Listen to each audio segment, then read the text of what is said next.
Gracias por conectarse para seguir las clases, la serie sobre la evangelización según los evangelios. Es el título que le he dado. Y lo que dijo Max en su oración es específicamente lo que quiero hacer. Es precisamente ver en la vida del Señor Jesucristo nuestro modelo para la evangelización. Entonces, hermanos, en esta tarde vamos a empezar con el Evangelio de Mateo. Hay otros evangelios, 3 más. Y en otras ocasiones, en las siguientes clases, veremos los evangelios de Mateo. El día de hoy, de los 4 evangelios, Marcos, Lucas y Juan. El día de hoy veremos el evangelio de Mateo. En el evangelio de Mateo, quiero enseñarles con varias gráficas que tengo las diferentes partes del evangelio, pero específicamente las palabras del Señor Jesucristo. Y vamos a ver cuándo, quién, cómo, y uno más que tengo aquí en mis notas, pero vamos a ver básicamente la forma de evangelizar que usó el Señor Jesucristo. Entonces, quiero empezar leyendo en el Evangelio de Mateo y vamos a leer unos versículos para empezar y después veremos los detalles. Una cosa que quiero enfatizar es que nosotros tenemos un evangelio para predicar.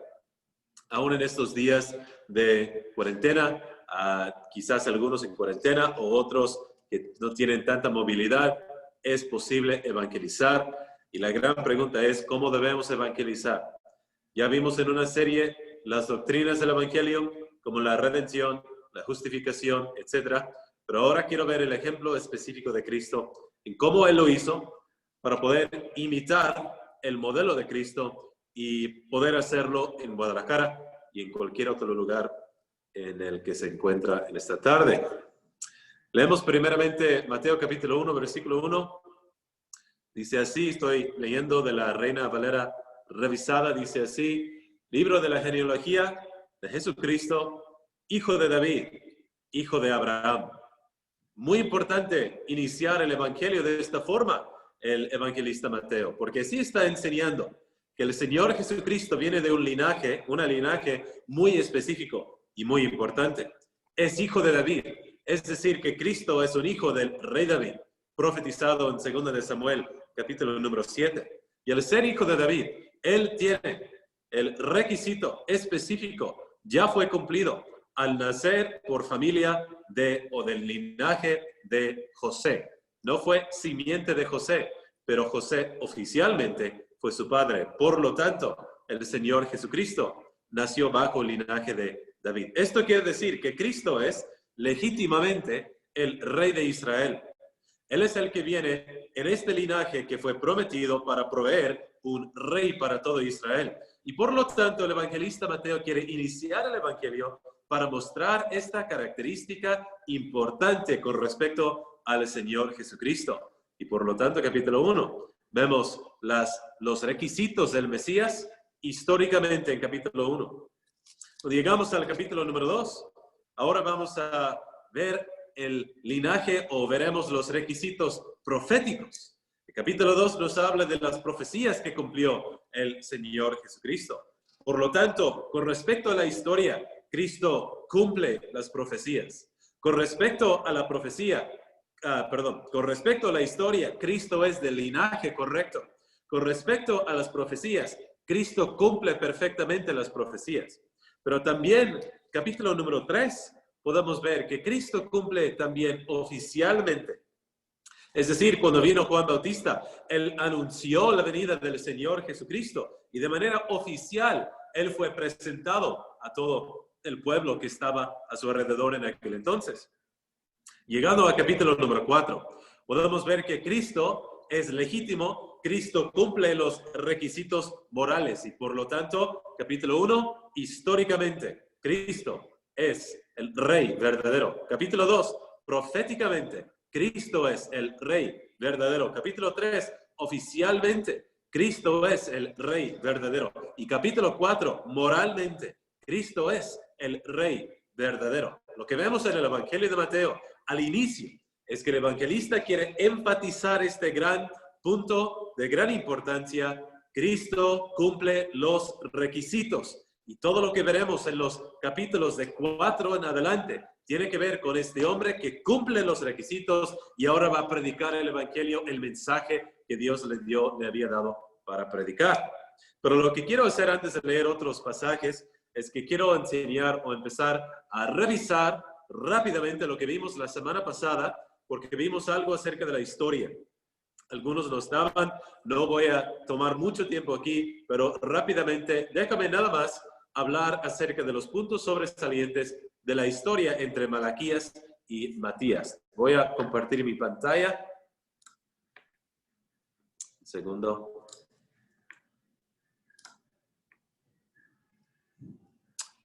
Y ahora veremos rápidamente. Ahora ayúdame, Ricardo, si se puede ver. Sí, se ve.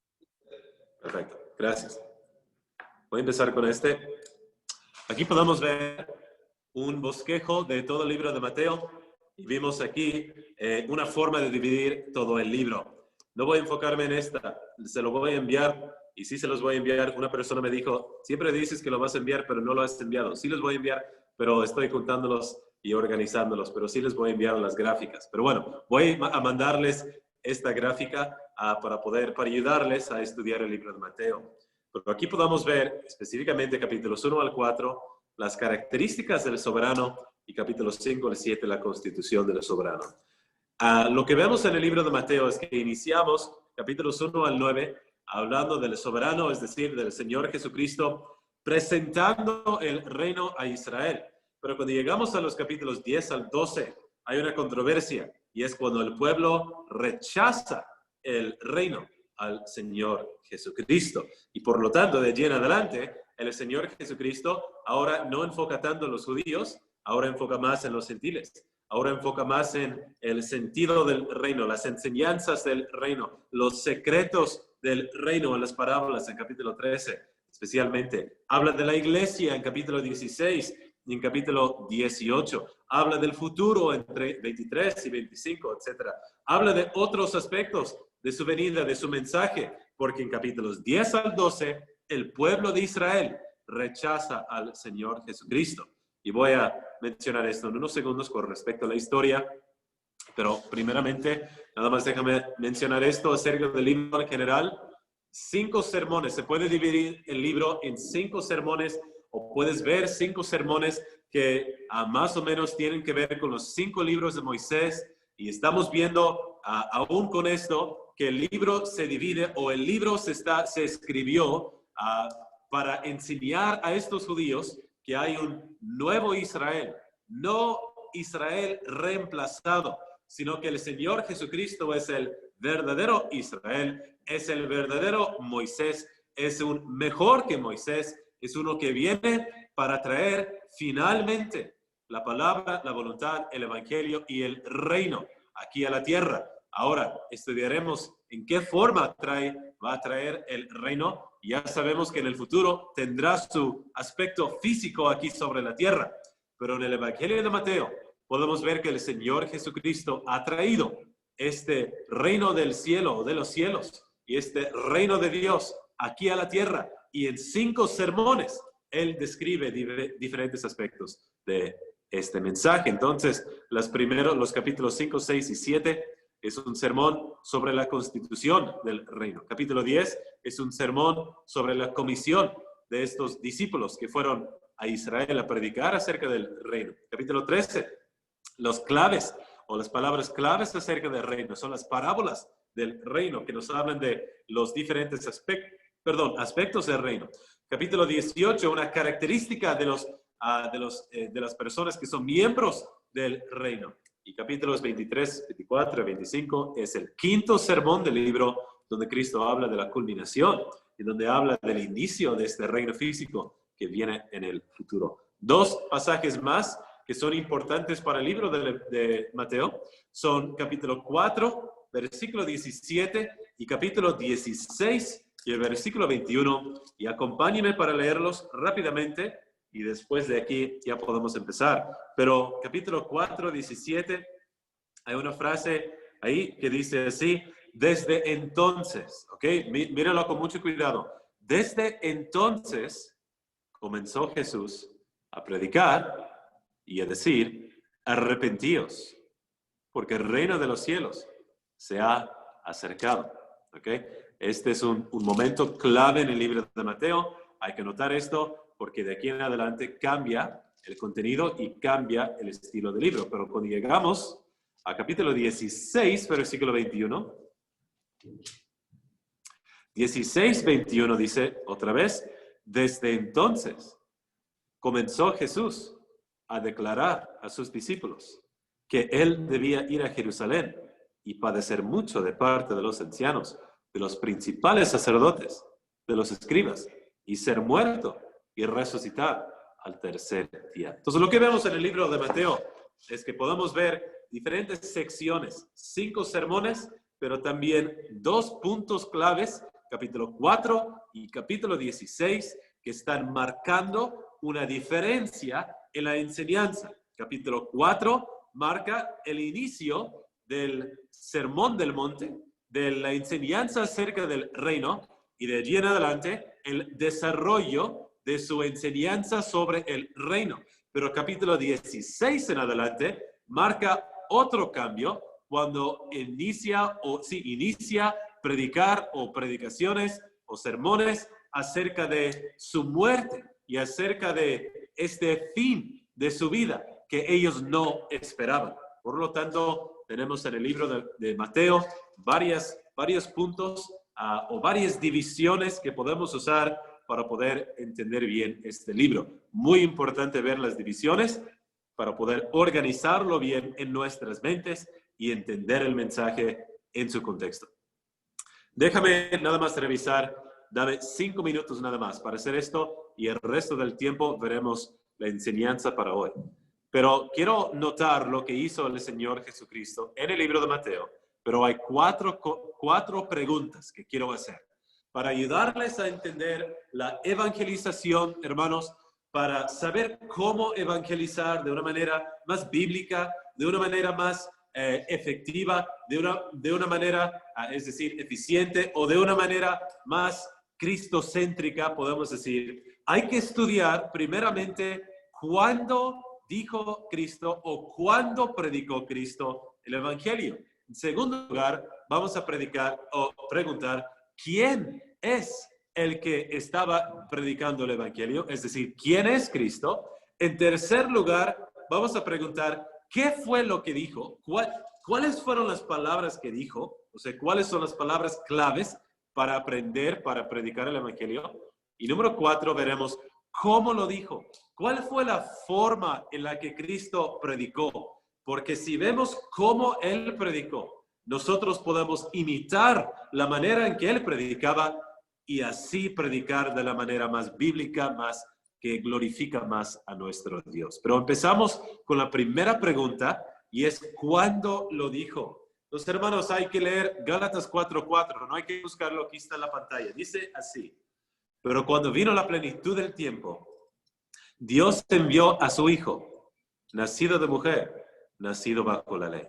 Esto quiere decir que el momento cuando Cristo nació fue la plenitud del tiempo, es decir, el momento perfecto en la historia de toda la humanidad para la venida del Señor Jesucristo. ¿Por qué fue perfecto? Porque primeramente lo que vimos en los profetas es que los profetas estaban preparando la tierra, preparando las mentes y preparando también con respecto a la escritura la venida del Señor Jesucristo. Pero el pueblo de Israel tenía que ser disciplinados en Babilonia primero para después regresar y anhelar de nuevo un rey que vendrá para reinar sobre el pueblo de Israel.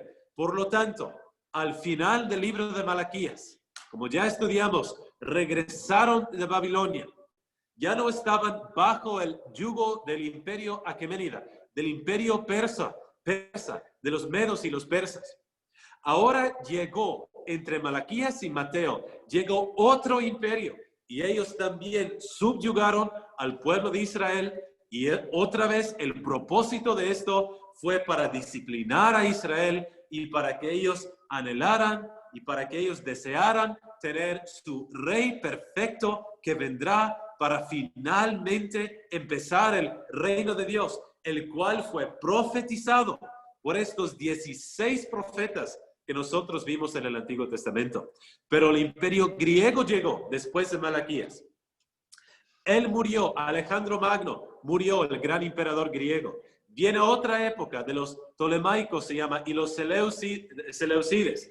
Y esta época también terminó, pero hubo un momento muy específico que ofendió a los israelitas, un momento cuando ellos otra vez reconocieron la necesidad de tener un rey, de tener todas las promesas de Dios cumplidas para poder vivir bajo la voluntad de Dios en plena libertad en la tierra de Israel. Llegó Antíoco Epífanes, que fue uno de estos emperadores, estos grandes líderes del imperio griego. Y cuando él llegó, él blasfemó el santuario y puso un cerdo sobre el altar de bronce en el santuario. Y él lo hizo para ofender a estos judíos. Y esto fue nada más una vista previa de la abominación de desolación que se verá en un día futuro. Pero en este momento, otra vez, ellos anhelaron tener el rey para poder, un rey que vendría para reinar sobre ellos, pero también para eliminar los enemigos que ellos tenían, como los griegos. Después llegó un momento que se llama la liberación de los macabeos, cuando ellos hicieron una rebeldía, formaron una guerrilla, básicamente, y rebelaron en contra de los griegos, y por lo tanto llegó otro imperio para otra vez subyugar a Israel, y este fue el Imperio Romano. Y sabemos que en el año 63 a.C. fue la conquista de Pompeyo, un líder romano que llegó a Israel y él otra vez subyugó al pueblo de Israel, y aún más anhelaban aún más a un rey que vendría para darles libertad, para darles su tierra, para cumplir las promesas de Dios. Todo lo que fue profetizado y prometido por Moisés, por David, por Samuel, por todos los profetas que vimos, Daniel, Zacarías, Ezequiel, Jeremías y muchos más. Finalmente Malaquías, que nos habló acerca del mensajero del pacto, quien vendrá. Isaías, hablándonos de este rey que vendrá, que tendrá el gobierno sobre sus propios hombros. Llegó el día, en el año 30, cuando el Señor Jesucristo empezó su ministerio. Y es cuando ellos finalmente recibieron esta persona para quitarlos de la subyugación, quitarlos del yugo de los griegos, del yugo de los romanos. Pero sabemos lo que hicieron con él. Lo rechazaron, lo crucificaron. No queremos que este reine sobre nosotros. Ya son 5 minutos, entonces voy a terminar allí. Pero la historia que vemos entre Malaquías y Mateo es subyugación, reino tras reino sobre Israel, y el pueblo de Israel anhelando finalmente el cumplimiento de todas las promesas que habían recibido por los profetas a lo largo del Antiguo Testamento. Pero lo que vemos en el libro de Mateo es que el Señor Jesucristo es presentado de diferentes formas. Finalmente llegamos al Evangelio de Mateo, y lo que vemos es que hay una persona que ya leímos, es del linaje de David. Y podemos ver en los primeros 4 capítulos que no solamente viene del linaje de David, sino él también es hijo de Abraham.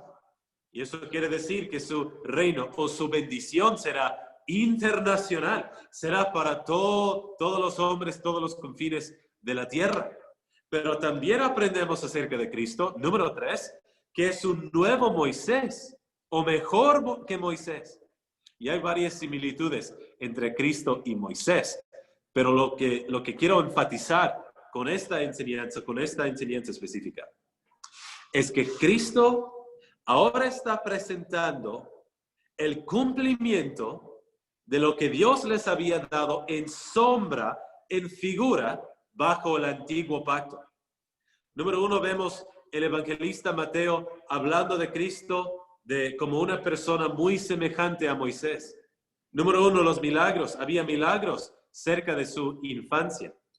Número 2, él causó problemas para los líderes políticos, porque Herodes, como vimos la semana pasada, Herodes, él quiso matar a todos los niños de las familias en esta zona. Y Cristo, por lo tanto, causó problemas para los líderes políticos, tal como Moisés lo hizo también en su infancia.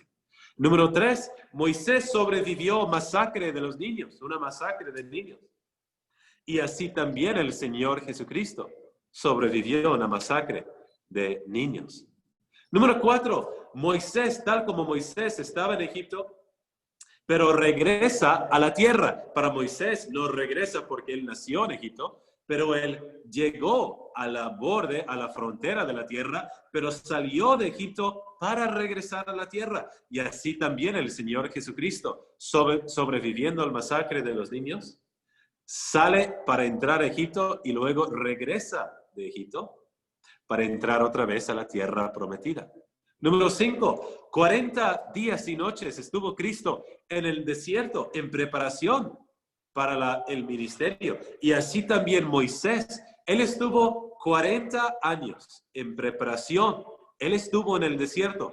Antes de los 40 años con el pueblo de Israel, Moisés estuvo 40 años a solas en el desierto. Antes de tener su ministerio, él fue preparado en el desierto por 40 años. Así también Cristo, preparado 40 días y 40 noches.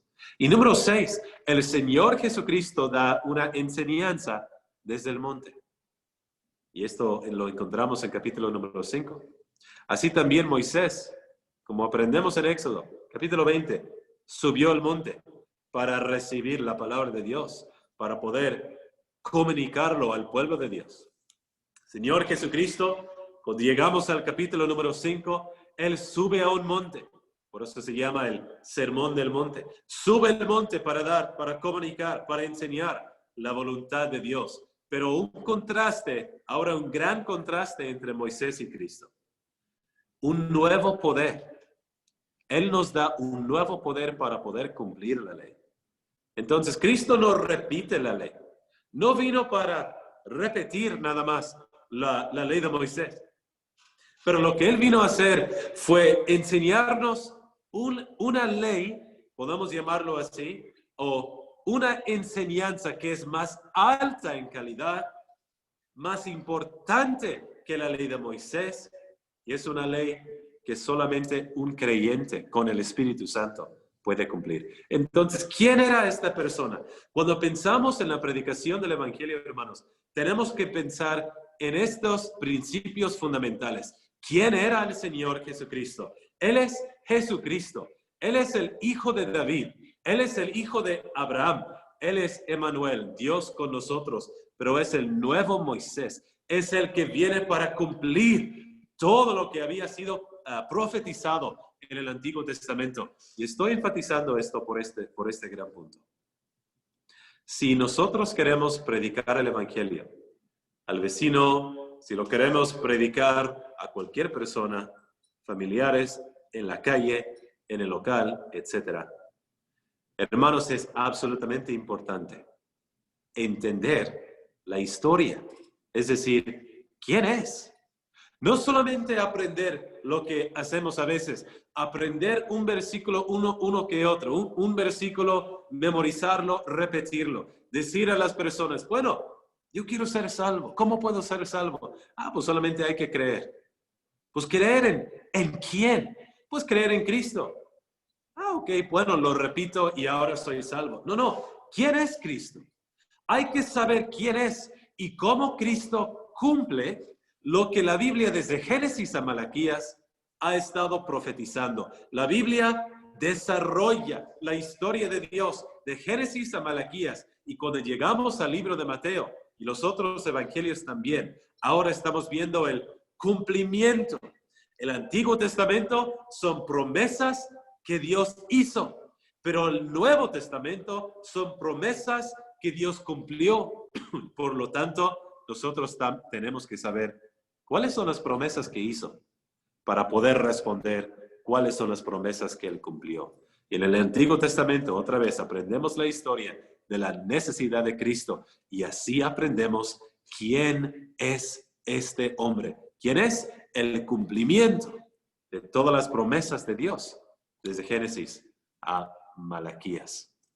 Ahora quiero enfocarme en estas tres cosas. ¿Qué dijo? La pregunta ¿qué dijo? Y también la pregunta ¿cómo lo dijo? ¿Ok?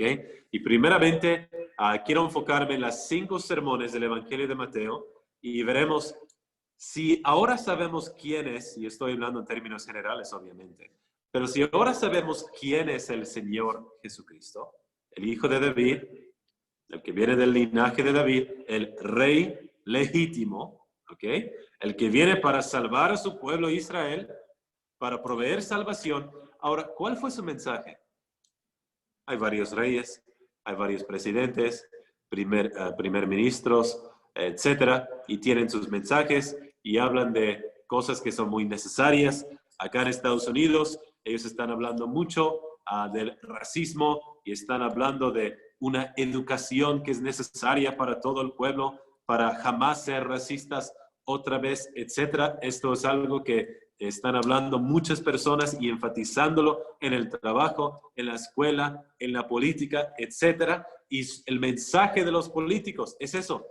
Necesitamos reconciliación entre las naciones, entre las razas, como lo ven ellos. ¿Cuál fue el mensaje de Cristo? ¿De eso habló? Hay personas que están diciendo el día de hoy, aún en Estados Unidos, que el mensaje de Cristo mayormente fue acerca del racismo. Fue para los pobres, fue para las personas que fueron oprimidos. Y si eres una persona oprimida, una persona pobre, pues Cristo quiere ayudarte a ser una persona exaltada. ¿Eso vino a decir?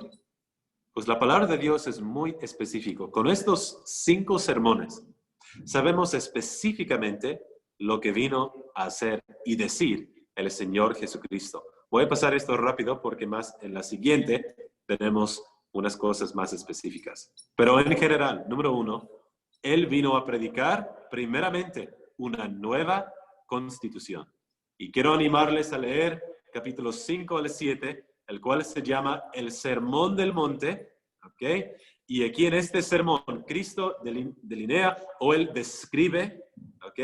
Él va a describir perfectamente y con mucha especificidad cuál es su mensaje para nuestro carácter. ¿Ok? Entonces se ha llamado la Constitución. Tal como México, hay una Constitución para el país y en otros países también. Aquí, el Señor Jesucristo describe la Constitución para los cristianos, para todos los creyentes.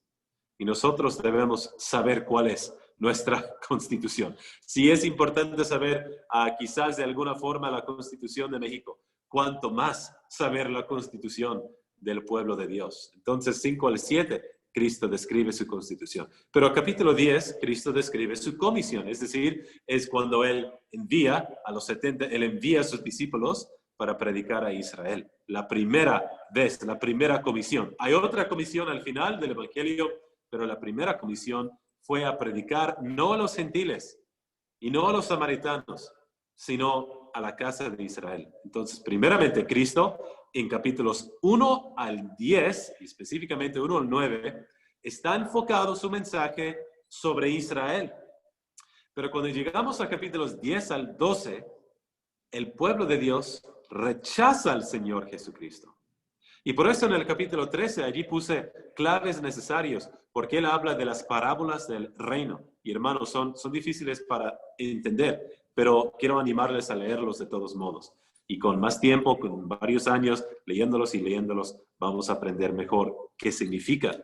Pero de manera general, él está explicando diferentes aspectos del reino que él está trayendo a esta tierra. Y por lo tanto, por eso puso polarización, hay una separación entre los judíos que rechazan al rey, que esperaban por tantos años, y las personas que ahora están recibiendo al rey. Capítulo 18 es otro sermón, y es cuando Cristo describe el carácter nuevo de las personas que son parte de su reino, y capítulos 23 y 25, la consumación necesaria.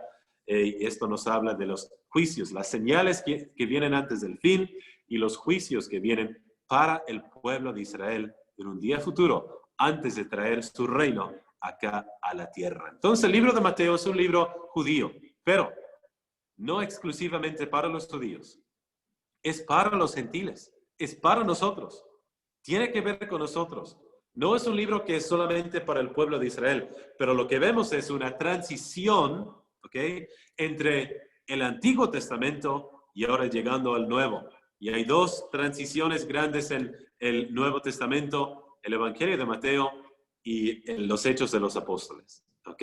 Los Hechos de los Apóstoles es cuando vemos la transición del pueblo judío ahora a la iglesia gentil. No diciendo que los judíos no pueden ser salvos, sino que de ese momento en adelante, ahora se ha enfocado en los gentiles, se ha ido a los confines de la tierra y en un día futuro se enfocará en los judíos. Pero en el Evangelio de Mateo, todavía él está haciendo argumentos para los judíos. Ellos deben aceptar su Mesías, aunque no querían hacerlo.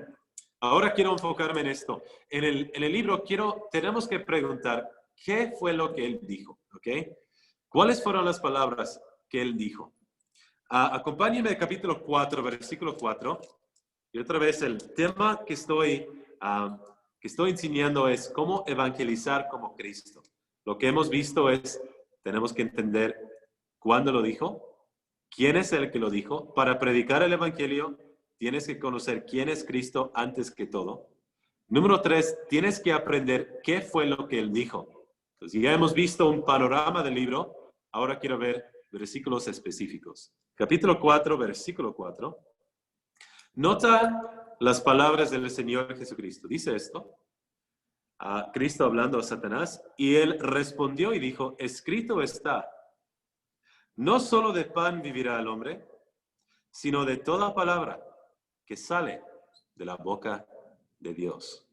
La primera cosa que vemos en las palabras de Cristo es que él se enfocaba en su predicación, ¿ok? Y podemos llamar esto una cierta forma de predicación. Él estaba hablando la verdad, predicando la verdad a Satanás. Él se enfocaba en la palabra de Dios. Es decir, que él citaba la palabra de Dios. Y hermanos, cuando predicamos el Evangelio es tan importante ver el ejemplo del Señor Jesucristo y pueden hacer un estudio del capítulo 4 y ver cómo Cristo siempre responde a Satanás con la palabra. Versículo 7 dice, también está escrito, dijo Cristo, no tentarás al Señor tu Dios. Más adelante, versículo 10 dice, vete, Satanás, porque está escrito, al Señor tu Dios adorarás y a Él solo servirás. ¿Ok? Entonces, Cristo siempre citaba la palabra de Dios en contra de Satanás, pero también cuando Él predicaba, la base de su mensaje fue la palabra de Dios. Muchas veces y demasiadas veces, hermanos, queremos comunicar el Evangelio sin usar la Biblia. Solamente con palabras que nosotros inventamos. Bueno, el cristianismo es así, o el Evangelio es así, o es así. O bueno, si quieres ser salvo, lo que tienes que hacer es que tienes que hacer esto. No, tenemos que aprender específicamente las palabras y memorizarlas y citar aún la palabra de Dios a los hombres para que ellos escuchen específicamente lo que Dios está diciendo.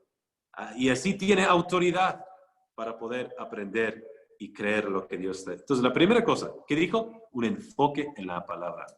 También capítulo 5, versículo 20, que dice, hay un enfoque en la justicia verdadera. Dice Cristo, porque os digo que si vuestra justicia no supera a la de los escribas y fariseos, de ningún modo entraréis en el reino de los cielos.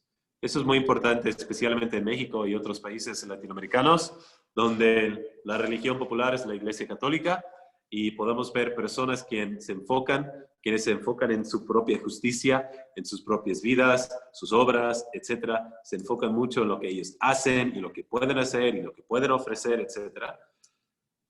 Sería muy bueno, hermanos, si quieren evangelizar a un católico, un familiar, que casi todos tienen familiares católicos, leer el Sermón del Monte, capítulo 5 al 7, y ver una justicia verdadera.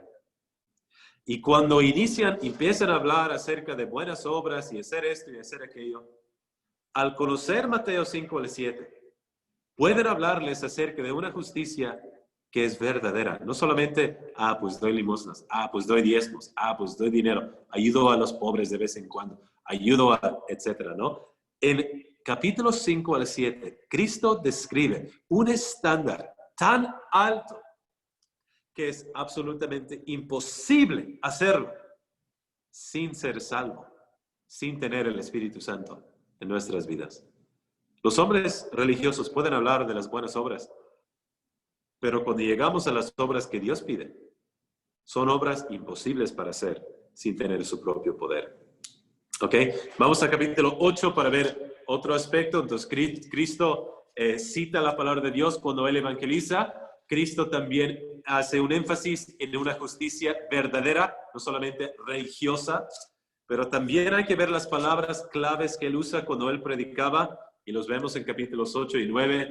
Voy a leerlos rápidamente, pero dice capítulo 8, versículo 10. De cierto os digo que ni aún en Israel he hallado tanta fe. Fe. Esta es la palabra, hermanos, que tenemos que enfatizar. Creer en el Señor Jesucristo, pero explicar qué significa fe. Es lo que Dios quiere, no obras. Fe. Siglo 12 dice, habla acerca de otra palabra clave. El Señor Jesucristo también hablaba del juicio. Hermanos, en el siguiente voy a hablar del temor del hombre, pero a veces tenemos temor de los hombres y no mencionamos el juicio que viene. Hay un infierno que viene, hay un juicio que viene, y el Señor Jesucristo lo mencionaba en sus predicaciones. No hay que enfocar en esto, hermanos, pero hay que mencionarlo, hay que decirlo. Dice Cristo en versículo 12, los hijos del reino serán echados a las tinieblas de afuera, allí será el llanto y el crujir de dientes. Palabras muy difíciles para decir, pero Cristo hablaba de esta manera. Nosotros también tenemos que advertirles acerca del juicio venidero. Versículo número 26 dice, ¿por qué teméis hombres de poca fe? Otra vez enfatizando la palabra fe. Mira capítulo 9, versículo 2, 9:2. Ten ánimo, hijo, tus pecados te son perdonados. Habló del pecado y hablaba del perdón. Esas palabras claves del Evangelio, Cristo las usaba, pero también mencionaba el pecado en sus predicaciones. Y hermanos, hay que mencionar la fe, hay que mencionar el juicio, pero hay que explicar a la persona por qué necesita fe, por qué es imposible ganar salvación por obras, por qué van rumbo a la destrucción. Es a causa del pecado que tienen en la vida, el pecado con el cual nacieron, el pecado que es presente en sus actividades, el pecado que les lleva al infierno. Hay que explicarlo, mencionarlo y siempre hablar del pecado en nuestras predicaciones. Así predicaba el Señor Jesucristo. Mira, más adelante en versículo 13, capítulo 9, versículo 13, dice, id pues y aprended lo que significa misericordia quiero y no sacrificio, porque no he venido a llamar a justos, sino a pecadores, a arrepentimiento. Otra palabra clave para mencionar en nuestras predicaciones, pero hay que definirlo bien. El arrepentimiento, ya lo vimos en otra clase, pero el arrepentimiento no es ya no pecar o tratar de no pecar o sentirme mal porque he pecado. Eso no es arrepentimiento. Arrepentimiento es cambio de mente. Literalmente lo que quiere decir la palabra, un cambio de mente. ¿Pensar qué? Pensar específicamente lo que Dios piensa de su Hijo, de mi pecado y de la salvación. Versículo 22 para terminar. Otra vez podemos ver aquí la palabra fe. Y es adelante también en versículo 29. Fe. Enfatiza a Cristo la fe. Siempre habla del juicio venidero. Siempre hablaba acerca del arrepentimiento. Hablaba acerca del pecado, pero también hablaba de la solución del pecado, el perdón de los pecados y otras palabras claves como justificación, reconciliación, etc. Pero hay que usar siempre, incluir estas palabras claves en nuestra predicación. Si nosotros nos subimos a predicar en el local o a predicar en la calle o a predicar en privado, y hermanos, no estamos hablando de esto y solamente le decimos, bueno, usted tiene que ser salvo, ¿no? Sería bueno si usted fuera salvo. Sí. ¿No le gustaría ser salvo? Sí, sí, sí. Bueno, pues solo tiene que creer. Hay que creer. Ah, ok, bueno, pues voy a tratar. Bueno, platicamos luego. No, eso no es predicar el Evangelio, hermanos. Eso no es predicar el Evangelio. Hay que predicarlo como Cristo lo predicó, con las palabras claves. Ahora, un enfoque en su persona. Rápidamente, capítulo 16. Cristo dijo en 16:15, vosotros, y está hablando a los discípulos, pero vosotros, ¿quién decís que soy yo? Hay que hacer esta pregunta, es una muy buena pregunta para hacer en la predicación del Evangelio. Y hermanas y hermanos, cuando están compartiendo el Evangelio con sus familiares y compañeros, etc., hay que hacer esta pregunta. ¿Quién es Cristo para ustedes? ¿Quién es el Señor Jesucristo? Hay que hablar ser específico con su persona. ¿Él es un salvador o Él es un ayudador? ¿Ok? ¿Él es alguien que viene por el lado para ayudarnos en la vida o Él es alguien que nos está rescatando del pecado y rescatando del infierno? Porque esas son dos versiones de la misma persona. Una es falsa. Una es solamente la mitad de la verdad y la otra es la verdad completa. Entonces hay que enfocarnos en esto. Cuando estamos evangelizando, tal como Cristo hacía la pregunta, ¿quién decís que soy yo? ¿Qué dicen los hombres? Hermanos, hay que preguntar también, ¿qué piensan los hombres de Cristo como persona? Pero también un enfoque en su obra, 16:21, el mismo capítulo, él habla de su muerte y de su resurrección. Dice, ya lo leímos de hecho, pero nada más al final, él anunció y habló de ser muerto y resucitar al tercer día. No existe una predicación fiel sin mencionar la muerte y resurrección de Cristo. No puede ser. Si usted predica el Evangelio y no ha mencionado la muerte de Cristo y su resurrección, no ha predicado el Evangelio. Lo voy a decir de nuevo. Si en su presentación del Evangelio no menciona la muerte y resurrección de Cristo, no ha predicado de manera fiel al Evangelio. ¿Por qué? Porque el apóstol Pablo dice en 1 Corintios 15 que el punto central del Evangelio, es decir, cuando él definió el Evangelio, él habló del Cristo que murió, que fue sepultado y que resucitó el tercer día, conforme a las Escrituras. Dice Pablo, esto es el Evangelio. Entonces, si no hay una muerte, no hay cancelación de pecados. Si no hay resurrección, no hay una nueva vida. Y si no hay cancelación de pecados, si no hay una nueva vida, la única cosa que estamos presentando es una religión, nada más.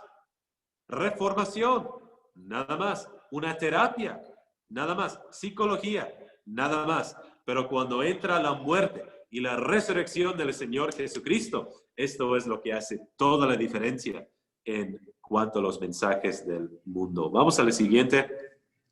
¿Cómo lo dijo? Y aquí quiero enfocarme en este aspecto muy importante también, la manera que Cristo predicaba con los hombres. Vamos a capítulo 9, porque esto también es muy importante. No solamente las cosas que vamos a decir, qué dijo específicamente, pero también quiero saber cómo predicaba Cristo.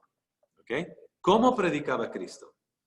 Yo quiero predicar, hermana, hermano, varón, mujer. Nosotros queremos predicar tal como Cristo predicaba. Vemos el capítulo 9, versículo 2, versículo 22 también, de este evangelio, que el Señor Jesucristo habla de una manera muy específica a personas humildes. Hay que imitar esto. A veces hay predicaciones o una hermana compartiendo el evangelio o varón, lo que sea, en privado, y está hablando con una persona que es humilde, pero hablando a la persona de una manera muy fea. Y cuando digo humilde, estoy hablando de una persona que quiere ser salvo, ¿no? Pero Cristo, cuando Él encontraba personas que eran humildes, es decir, ellos querían escuchar el mensaje, querían saber la verdad. Dice el versículo 2, ten ánimo, hijo, tus pecados te son perdonados. Él vio su fe y con ternura Él hablaba con el paralítico. Más adelante, el versículo 22, también habla la hija de Jairo y Él dice a la hija de Jairo, ten ánimo, hija, tu fe te ha salvado, con ternura, con los humildes. Ahora, no siempre debemos hablar con ternura con los hombres. No estoy diciendo que debemos faltar respeto a la persona. Todos fueron hechos en la imagen de Dios y son dignos de este respeto por este hecho. Pero hay una diferencia entre respetar a la persona y querer que la persona no piense mal de nosotros. ¿Ok? Hay que usar ternura con personas que quieren escuchar. Pero a veces, y tenemos que tener mucho cuidado con esto, no quiero decir que esto se hace siempre. Pero hermanos, nosotros nunca debemos tener temor del hombre. Nunca debemos tener temor del hombre. Eso es algo muy difícil. No estoy diciendo que es fácil. Yo no estoy poniéndome como ejemplo diciendo que nunca tengo temor del hombre. Sucede muchas veces. Un temor del hombre. Quizás no debo decirle, o quizás se va a enojar, se va a molestar si le digo así directo. Bueno, vamos al capítulo 10. A ver el ejemplo del Señor Jesucristo, versículo 38. Mira cómo Cristo habla. Dice, el que no toma su cruz y sigue en pos de mí, no es digno de mí. Esas son palabras fuertes. Y dice en el siguiente versículo, el que haya su vida, la perderá. Y el que pierde su vida por causa de mí, la hallará. ¿Y me quiere nada más? Hablando con una persona de esta manera, si tú no cargas la cruz, no eres digno de mí. Y para decirle a nosotros mismos, si tú no cargas tu cruz, tú no eres digno de Cristo. Son palabras difíciles. Y a veces no queremos otra vez molestar a las personas. No queremos tener una mala relación. Mi mamá se va a enojar, mi hermana se va a enojar, el compañero de trabajo se va a enojar, ya no van a hablar conmigo, se van a burlar de mí, etc. Van a cerrar la puerta en mi cara. Voy a ser reconocido en mi colonia como el aleluyo o como esa persona fanática de la Biblia, evangélica, etc. Hermanos, eso es temor del hombre. Vamos a capítulo 15 para ver el otro ejemplo de Cristo predicando de una manera muy directa. 15, versículo 8 dice así,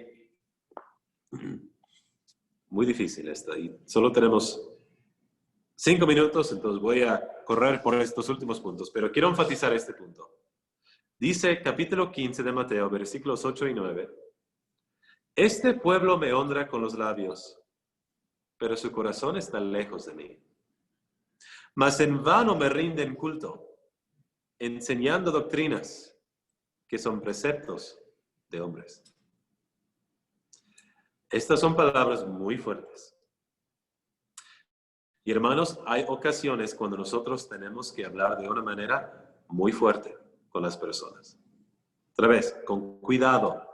No cualquier situación es necesario hacer esto. Y en algunas ocasiones no debemos hacer esto. Debemos imitar el ejemplo de Cristo. Cristo no habló a la hija de Jairo de esta manera. No habló al paralítico de esta manera. Pero a los judíos sí habló de esta manera.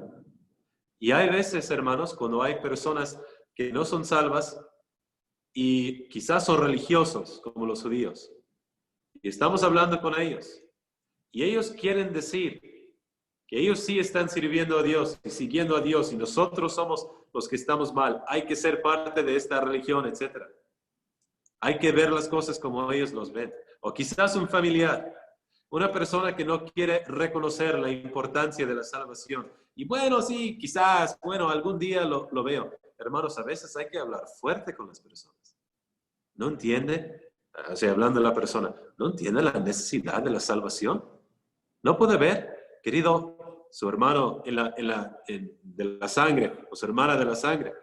No puede ver que su alma es preciosa para Dios, que va al infierno, que usted va a perderse en el infierno para siempre, que Cristo ha hecho todo, que Él está ofreciendo la salvación. No puede ver lo que Dios le está ofreciendo en este momento. Hay que hablar a veces de manera fuerte con los hombres. Pero hermanos, no podemos. Para poder hacer esto, no es posible tener temor del hombre.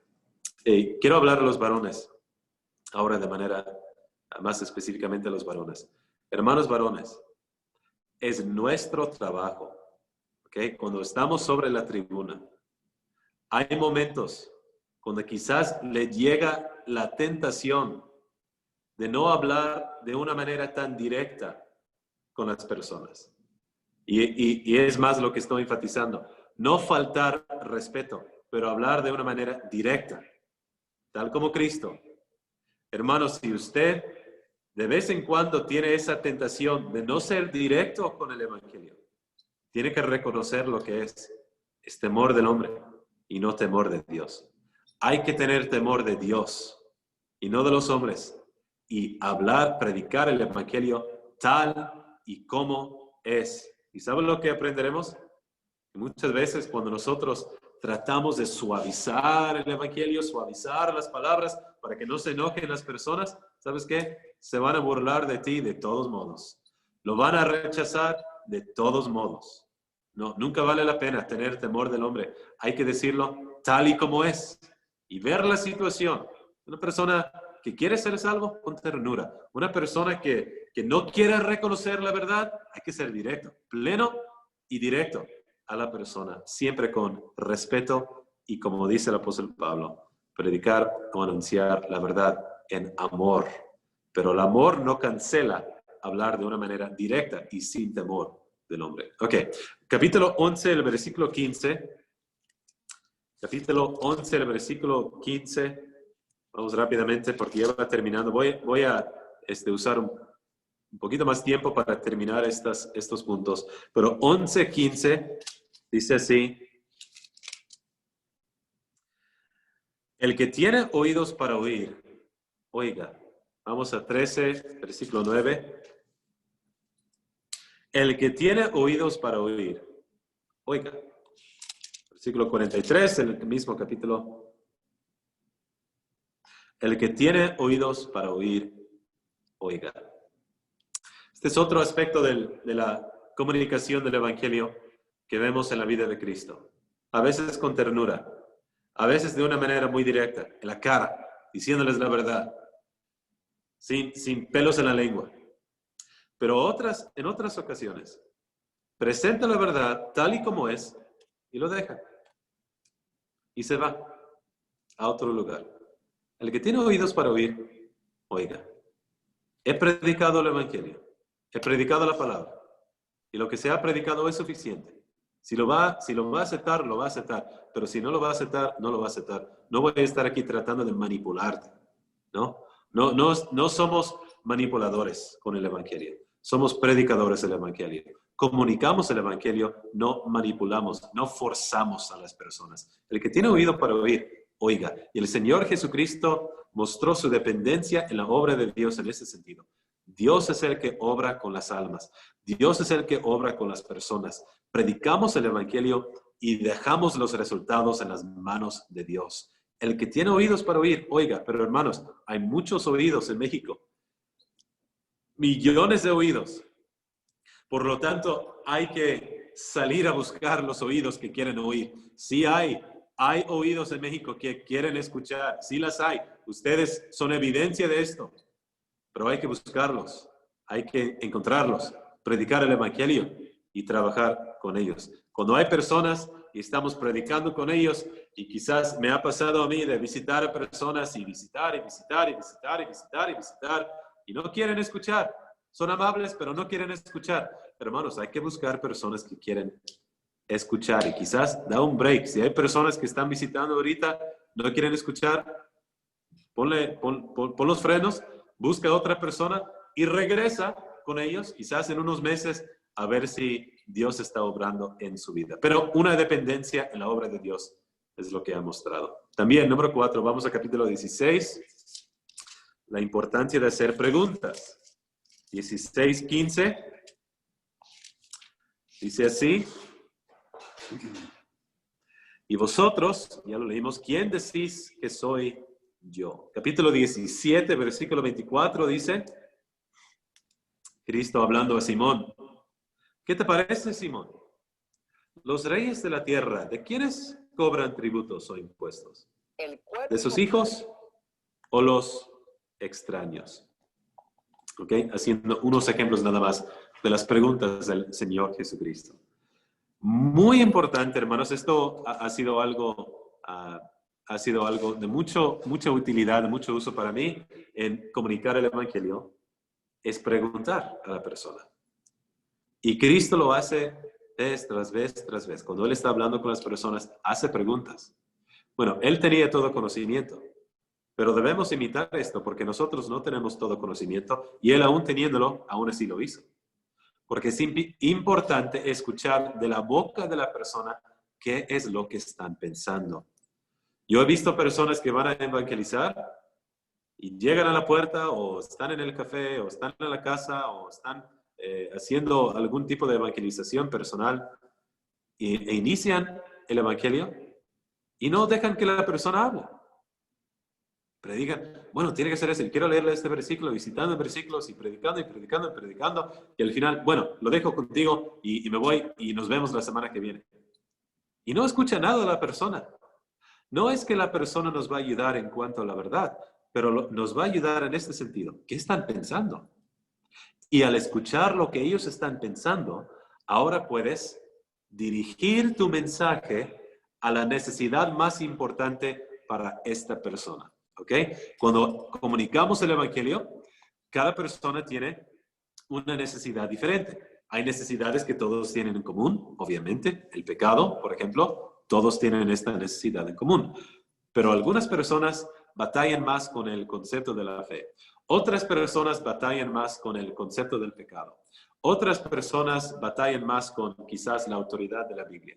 Otras personas batallan más con el infierno, el concepto del infierno, como ellos lo ven, ¿no? Entonces, haciéndoles preguntas, vas a aprender qué está pensando. Y ahora puedo dirigir mis palabras y concentrar mis palabras en lo que ellos están pensando. Ahora, a veces ellos no saben.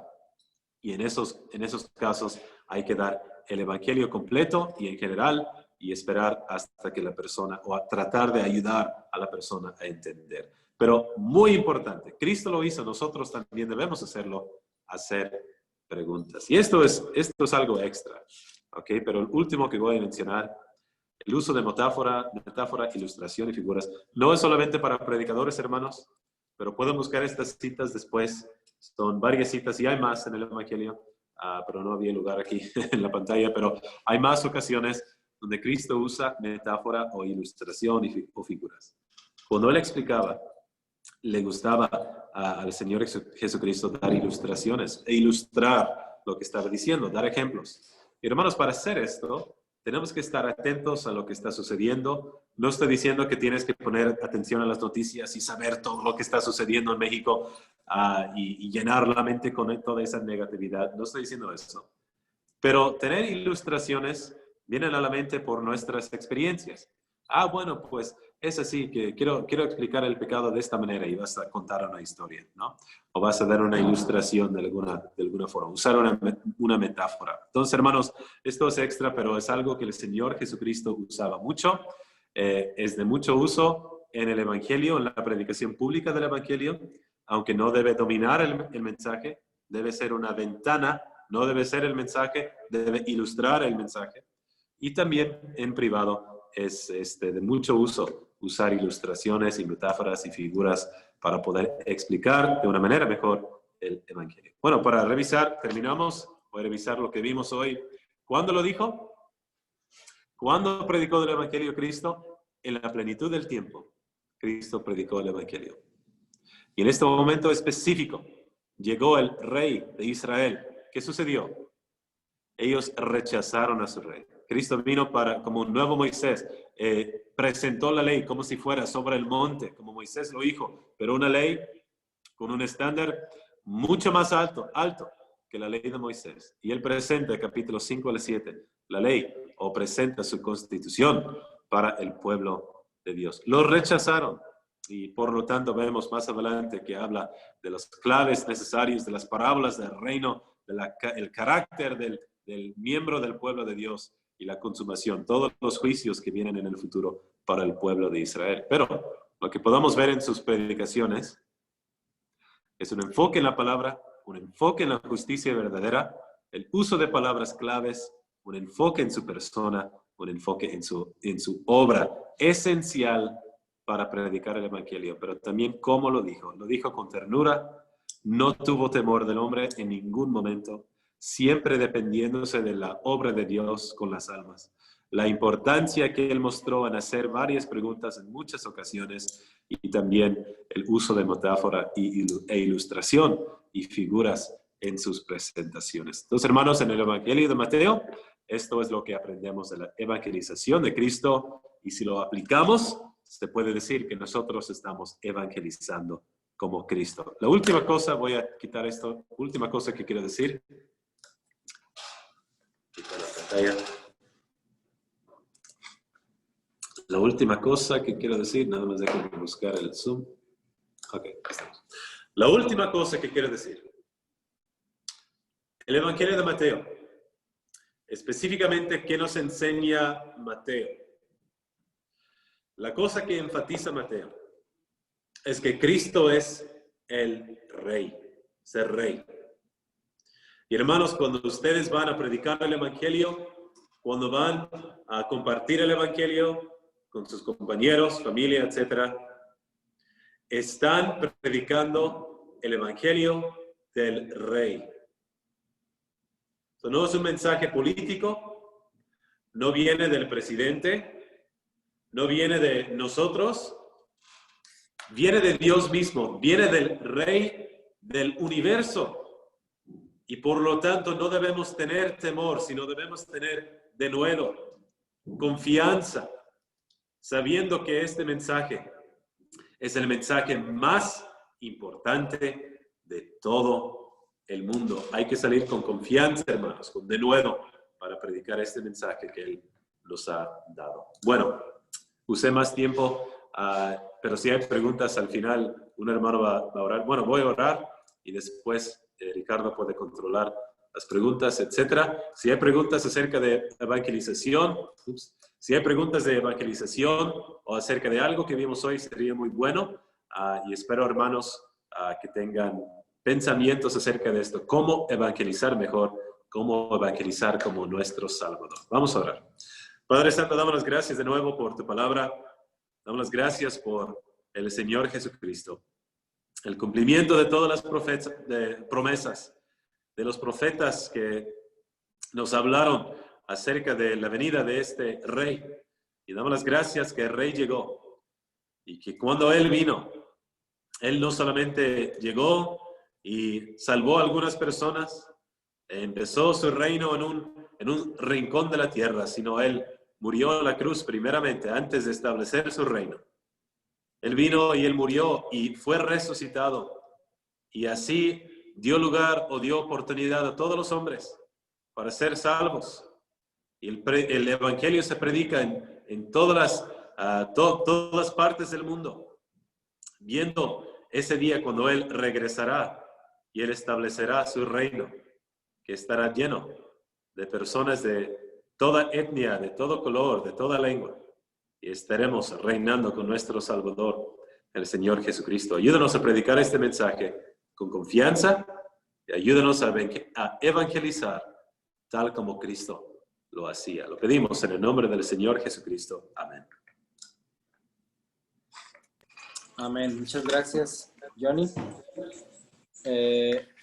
Bien, ahora si hay preguntas o comentarios, pueden levantar su mano virtual o su mano